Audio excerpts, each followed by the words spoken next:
So welcome to the weekly live stream for the Age Diversity Forum.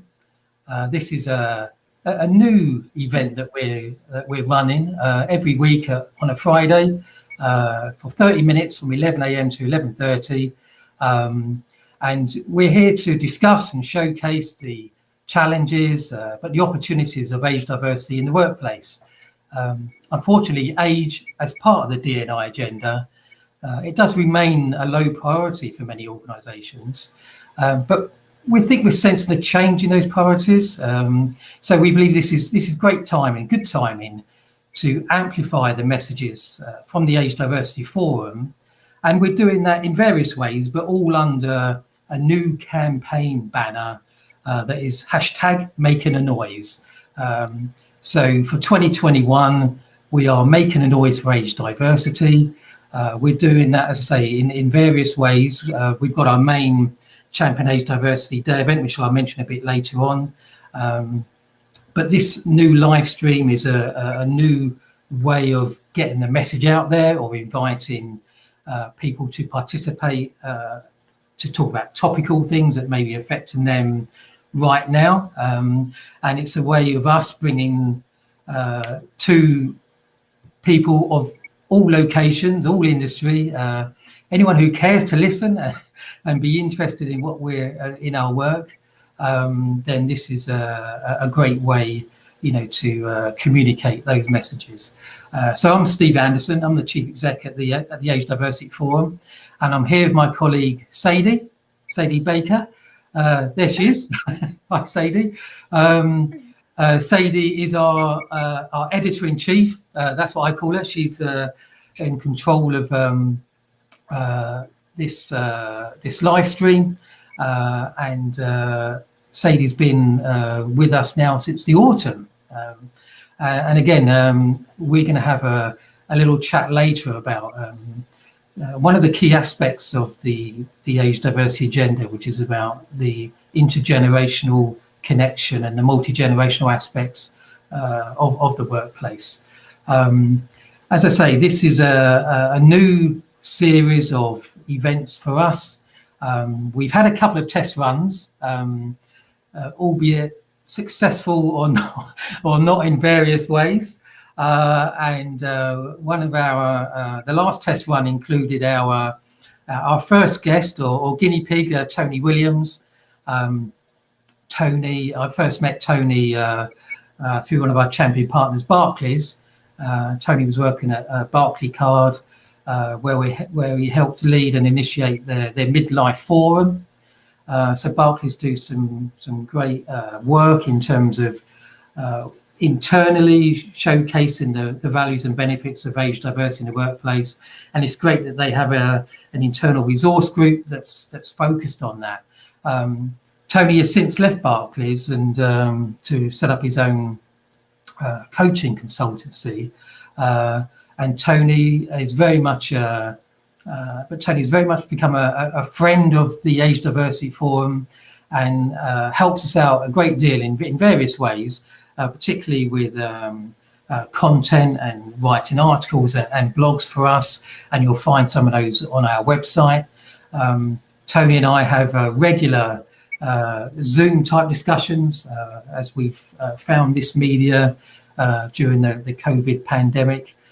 Tony has an uncanny quality of shining a light of some of life's key questions and bringing that into the realm of the age agenda. And we'll be at the test event that we run with Tony. We talked about some of those articles that, and we didn't get to exhaust that discussion, and we'll be asking Tony back in the very near future to continue discussions where we talked about all sorts of things, but amongst other things, boiled frogs. And I'll leave that with you. But I hope that we've ironed out any technical issues that we've had with the streaming service, and that we're live now, and that we encourage anyone watching and listening and participating in this event right now to use the chat box. You'll see it I think it's on the right hand side of your screen. And this is a live way of communicating with the audience. So please do comment about anything we're discussing, or if you've got other questions that you want to raise, then please use that chat box, and we'll do our best to keep up to date with all of those things coming through. I mentioned the Making a Noise campaign. I do want to just give a short plug for our new international newsletter that we began at the start of this year in January. I think there's going to be a URL link somewhere in either Sadie will make it magically appear, or we'll put it in the description box in the YouTube description. We'll put it in there so you can link to it and look back at the current newsletter, but also you can go back and look at the archives. But just last month, for example, we recorded a session between myself and our US lead, Jim Tabazinski, where we began the discussion of age diversity having no geographic boundaries. So challenges and issues, bias, discrimination that we see in the UK is very much similarly felt, unfortunately, in the US, for example. So there's quite a healthy, long discussion. Once Jim and I get talking, there's no stopping us. But it's really it's like the introduction to the topic of no geographic boundaries for age diversity. So it's a huge topic, and one that we will revert back to over the coming weeks and months, because the challenge and the question of mitigating and removing barriers of age in the workplace, these challenges are global challenges. But another huge topic, and just before we went live, Sadie and I were talking about all the huge topics that we have at the moment, and how we ensure that we maintain a clear focus and direction of the addressing those challenges, and working with our champion organisations to help address those challenges and create those opportunities in the workplace. But another huge topic, which sort of underpins how, as an organisation, we've developed, is who is actually affected by ageism, and what values and benefits organisations can achieve when they consider an age-diverse workforce. Quite often, and probably the majority of the time, in our experience, the organisations come to the Age Diversity Forum with a thought about the older worker, looking to bring in older candidates, retention of more mature people. But it's much more than one age group. It's about a considered approach and understanding of the multi-generational workforce. In today's working environment, there's a potential, and we see this with the organisations that we work with, for sure, the potential to have a broad range of age groups, from the baby boomers to the millennials, the Gen X's, the Gen Z's. But it's how everyone, whatever their age, deserves equal opportunities in the workplace, whether that's for recruitment, for continuation of training and development to retain those key skills and experience within the workplace, to retraining, and I say, giving everyone an equal opportunity once the person is working in the organisation, and we like to celebrate that complete age diversity view each year. And I mentioned briefly earlier on, but another little plug, if I may, for our Champion Age Diversity Day. Thank you, Sadie. On June 11th this year, we inaugurated Champion Age Diversity Day 2 years ago. Our first one was in 2019. We were very much influenced by and saw the value of key days being celebrated, recognised. For example, International Women's Day, and how that brought together the complete awareness challenge of gender balance within society, but within the workplace. And we felt that it would be a great opportunity to really showcase age diversity in a similar way. So we chose June the 11th. It was a bit arbitrary, to be honest. We were trying not to step on anyone else's toes. But June the 11th, we found to be a good day to showcase age and all its values and benefits.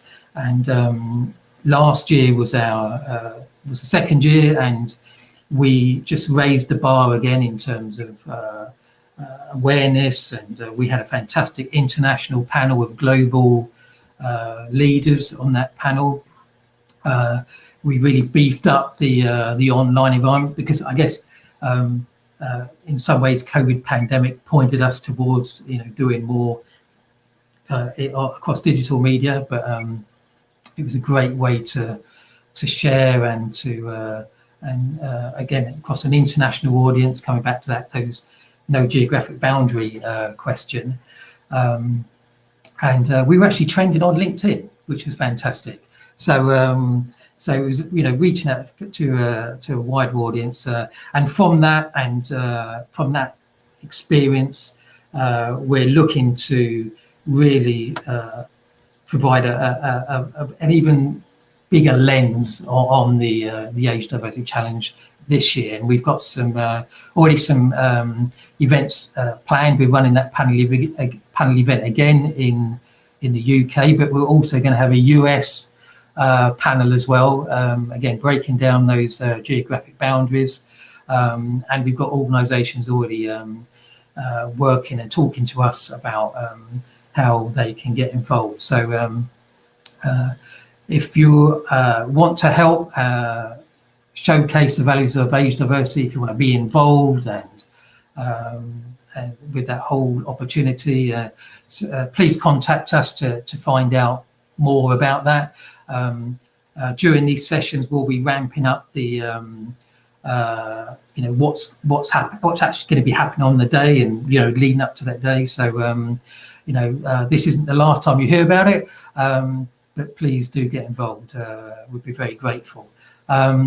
So to continue the discussion about that huge aspect of multi-generational consideration, and as well as to stop me, rambling on about stuff, I thought this would be an ideal opportunity to invite Sadie to have a bit of a conversation about multi-generational aspects. As I say, as an organisation, it's helped a lot in develop our outlook, our approach. We continue to develop through listening to our champion partners. The whole multi-generational side of things really came to the fore with me and the organisation, with a discussion with Liz Burton, when she was global head of diversity at GSK a few years ago now, because I know Liz, I think, has moved on to Morgan Stanley now. Anyway, the conversation about it's not just about the older employee, it's about all generations, and capturing the collaboration and partnership opportunities across all generations to have a more inclusive, working environment. As I think I mentioned already, Sadie joined us last autumn on a student placement role from Western College, and Sadie's been a great help in driving our communication strategy. Again, the whole Making a Noise campaign and events like this. Sadie's been a fantastic help in driving all of that new opportunity to events like this. So Sadie, thank you for all of that, by the way. Thank you for for letting me. But in terms of the conversation, and to, I guess, just to showcase that it is about multi-generations, if I may put you on the spot a little bit about, we advertise the role across various educational sectors, from universities and colleges and through Western College, and I guess something drew you to that job spec, in terms of it was a job spec obviously for the Age Diversity Forum, and I like to think we put a sort of general scope of who and what we are, and looking to help evolve and develop our communication strategy. So I know that whole communications and film production, all that sort of thing, is part of your interest and your coursework. But what was it about the age diversity aspect that sort of attracted you to want to reach out and join with us? I mean, since I was younger, you stick the word diversity in something and I'm going to be immediately drawn to it. It's something I've always cared about, and I've never stood for an injustice. I always have to fight against it. And just seeing that Word document and reading through it, it's something that does affect me. So why wouldn't I want to play a part in making things equal and just diversifying the world that I live in and are going to be working in? So I think also diversity, film and production as representation, is so important, and to have experience in helping diversify a workplace, I think is really valuable. So yeah, that was the reason. And I guess it just absolutely showcases and defines that it is that the age diversity question and challenge is about all age groups. And as you say, someone like yourself, at your part of your life and learning and career, that those diverse elements of working and age, is important to you. And have you actually seen anything in your sort of social network, in your experience to date, where age has been you've recognized age as being, actually, why has that happened, or has age influenced maybe a decision there, or any sort of bias? Have you seen anything like, or any good aspects of it as well? So yeah, I think the education I'm in at the moment, my college, is really positive towards age diversity with its staff. Like, age doesn't matter to them when they hire you. Can I just say, sorry, Sadie, to jump in, but Western College, if you're listening, you're not a champion yet. We'd love you to come on board with us. Sorry, shameless plug. Yeah, it's quite a positive environment in regards to age diversity. But I'd say the one thing is even before the college, when making a CV, we've always been taught not to put our age on that because we will be judged for it. And I think we've discussed this before, but you were saying about it feeding into a stereotype of CVs, and I don't know, that's probably the only really bad thing I've encountered of age diversity at the moment, because obviously I'm not quite there in the workplace. Like, I'll do work experience and I have a job, but at the moment I'm quite sheltered from it.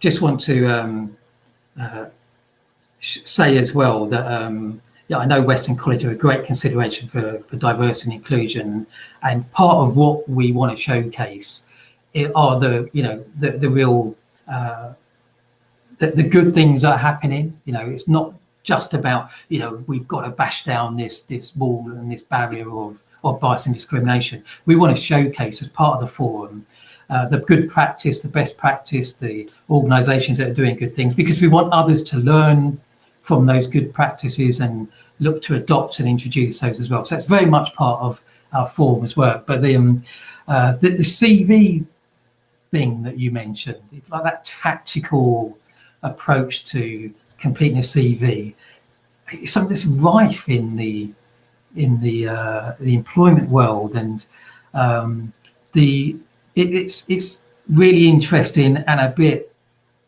disappointing in a lot of ways to know and hear from yourself about those types of processes being taught in this is the approach you should consider when making out your CV. Don't put your age on it, and absolutely something that we've seen in the work that we do, particularly from the older end as well. This is again this multi-generational question.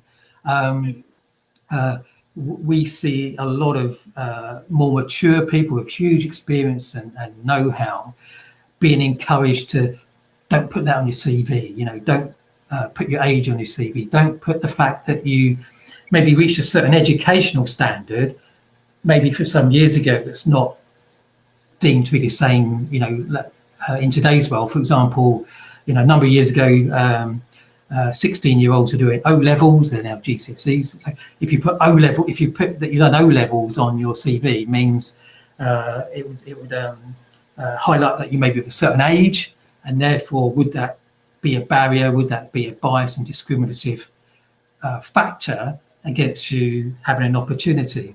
But the fact that you're aware of that type of tactical approach to writing CV means it's just not about one age group. It's about different age groups feeling that they're being adversely affected by their age in terms of an opportunity. And I think that's so disappointing and dare I say on the verge of illegal in terms of because as it is for gender and LGBT and disability and the other protected characteristics, there's legislation to protect against age bias, and I think at the end of the day, and what we learn from the partners and organisations that we work with, without exception, certainly when they're looking to bring in skills and talent, is they want the right person for the role.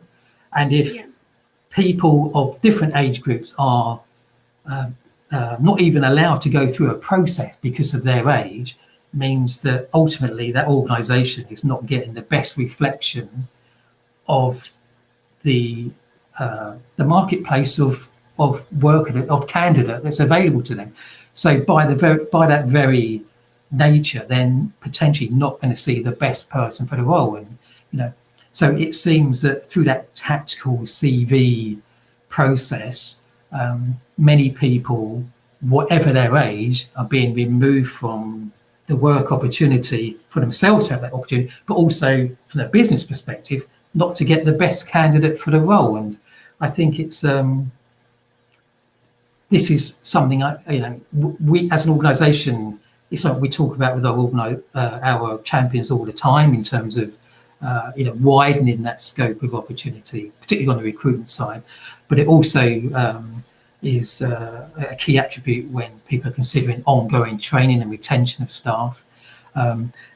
It's something that certainly under the Making a Noise campaign, I really would like to address as a particular item, because that tactical approach to CVs, I think it's having a detrimental effect on people getting back into the workplace, but also on the wider economy, where you hear organisations all the time talking about skills gaps and not finding the right people for their particular roles. And I think there's various responsibilities on organisations and agencies in terms of on the recruitment side to really be more flexible and considerate on their processes and practices for highlighting their job opportunities and inviting a wider application from a wider audience.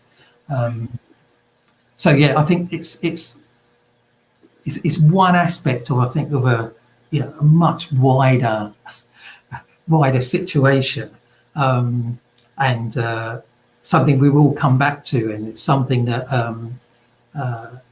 I know you've mentioned that before, and it's something that we're looking to initiate a new all-party parliamentary group at Westminster for age diversity in the workplace. And I think this aspect will be one of the campaign pillars for that, because it's one particular thing that, if we had that, a positive impact to both individuals looking to get back into work, but for organisations looking at the best candidate, will completely open up those and make a huge positive impact on those opportunities. So, and in terms of, I know, as part of your role with us, Sadie, we asked you to do your own research and investigation into where you see issues and problems with age diversity. Is there anything recently that you've uncovered, if you like, that well, I know there is, actually, because you shared it with me early in the week, and so I'm setting it up. Let's be open enough. But it is something that you found that, again, it is, I think, is an initial layer of a huge situation when it comes to considering the multi-generational workforce. Mm-hmm.